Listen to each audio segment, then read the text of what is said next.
પાટણ જિલ્લાના સમી તાલુકાના નાયકા ગામે ત્રિદિવસીય રામેશ્વર મહાદેવનો પ્રાણ પ્રતિષ્ઠા મહોત્સવ ભવ્યથી અતિ ભવ્ય રીતે ઉજવાયો, જેમાં સાધુ સંતોના સથવારે અને શાસ્ત્રી શ્રી ભાનુશંકર દવેના મુખે વૈદિક મંત્રોચ્ચાર દ્વારા આધ્યાત્મિક માહોલ વચ્ચે ઉજવણી કરવામાં આવી તથા બહારથી પધારેલા સાધુ સંતોનો ભંડારો તથા નાયકા ગામના 18 આલમની ધર્મપ્રેમી જનતા અને આજુબાજુના ગામથી પધારેલ મહેમાનો માટે ભોજન પ્રસાદની સુંદર વ્યવસ્થા કરવામાં આવી હતી। ત્રિદિવસીય આયોજિત કાર્યક્રમમાં આખા ગામમાં ભક્તિ ભાવ અને ઉત્સાહનું અનોખું દ્રશ્ય સર્જાયું હતું અને શ્રદ્ધાળુઓ મોટી સંખ્યામાં ઉપસ્થિત થઈ કાર્યક્રમને ખૂબ જ સફળ બનાવ્યો હતો।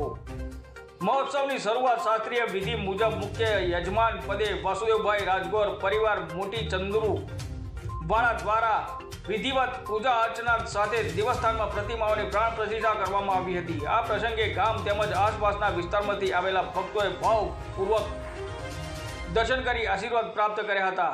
આ પ્રસંગને વધુ રંગીન બનાવવા બહારથી પધારેલા સાધુ સંતોની ભવ્યથી અતિભવ્ય શોભાયાત્રા ગામના મુખ્ય માર્ગો પરથી પસાર થઈ હતી। આ પ્રસંગે યજ્ઞનું પણ આયોજન કરવામાં આવ્યું હતું, જેમાં વૈદિક મંત્રોચ્ચાર સાથે યજ્ઞવિધિ પૂર્ણ કરવામાં આવી હતી।